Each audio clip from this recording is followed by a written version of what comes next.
வெறும் 2 மினிட்ஸில் ஒரே ஒரு ஃப்ளாட் ப்ரஷ்ஷை யூஸ் பண்ணி எப்படி இந்த சிம்பிளான party wear eye makeup look create பண்ணுறதுன்னு சொல்லிட்டு வாங்க பார்க்கலாம். ஃபஸ்ட்டு நான் கன்சீலரை யூஸ் பண்ணி என்னோட ஐஸை நியூட்ரலைஸ் பண்ணிக்கிட்டேன். நெக்ஸ்ட்டு நான் இருக்கிறதுலே ஒரு டார்க்கான ஐ ஷேடோ ஷேடை எடுத்து ஐஸோட அவுட்டர் கார்னரில் ஒரு சின்ன விங் மாதிரி ட்ரா பண்ணிக்கிட்டு அதுலேருந்து அப்படியே இன்னர் கார்னர் வரைக்கும் நான் ஸ்ட்ரெச் பண்ணிக்கிறேன். இந்த மாதிரி லைன்ஸ் வரைகிறதுனால உங்கள் ஐஸ் ரொம்ப டிஃபைன்டாக இருக்கும். அது மட்டும் இல்லாமல் உங்கள் ஐஸ் வந்து லிஃப்டடாக காமிக்கும். நெக்ஸ்ட்டு இந்த லைன்ஸ் எல்லாம் நல்லா கையால் பிளெண்ட் பண்ணி விட்டுக்கணும்.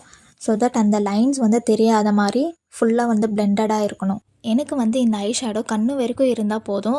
அதனாலேயே நான் வந்து ரொம்ப குட்டியாக வந்து கண்ணு வரைக்கும் வச்சுக்கிட்டேன். உங்களுக்கு ஐஸ் ஓப்பன் பண்ணால் ஐ ஷேடோ தெரியணும் அப்படின்னு நினச்சிங்கன்னா கொஞ்சம் மேலே சர்க்கிள் மாதிரி வரைஞ்சிக்கோங்க. இருக்கிறதுலே ரொம்ப லைட் ஷேடான பிங்க் கலர், அதுவும் என்னோட ட்ரெஸ்க்கு மேட்சாக பிங்க் கலர் எடுத்து அவுட்லைன்குள்ளார ஃபில் பண்ணி நான் நல்லா பிளெண்ட் பண்ணி விட்டுக்கிறேன். Make sure that your darker shade and lighter shade blends well. ஒரு பார்ட்டி வேர் ஐ மேக்கப் லுக்கை க்ரியேட் பண்ணுறதுக்கு உங்கள் ஐ ஷேடோ பேலட்டில் இருக்கிற கிளிட்டரி ஷேடு எடுத்து இன்னர் கார்னர்ஸ்லேருந்து அப்ளை பண்ணி அப்படியே அப் அண்ட் டவுன் மோஷனில் வந்து ஸ்ட்ரெச் பண்ணி விட்டுக்கோங்க.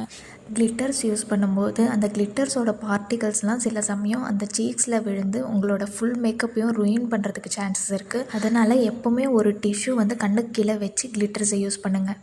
இந்த 3 ஸ்டெப்பை பண்ணி முடித்ததும் உங்களோட ஃபைனல் அவுட்புட் இப்படி தான் இருக்கும். அதுக்கு மேலே உங்களோட ஃபேவரட்டான ஐலைனரை போட்டுட்டு காஜல் அப்ளை பண்ணிவிட்டு மஸ்காரா அப்ளை பண்ணிங்கன்னா நீங்கள் எதிர்பார்த்த இந்த party wear eye makeup look வந்து பர்ஃபெக்டாக வந்துடும். என்னோடய வீடியோஸ்லேருந்து ஏதாவது ஒரு விஷயம் உங்களுக்கு யூஸ்ஃபுல்லாக இருந்துச்சுன்னா மறக்காமல் லைக் போட்டுட்டு கமெண்ட்ஸில் வந்து சொல்லுங்கள். மோட்டிவேஷன் எனக்கு ரொம்பவே ஹெல்ப்ஃபுல்லாக இருக்கும். தேங்க்ஸ் ஃபார் வாட்சிங் and subscribe Afsha's Beau-tube for more type of videos.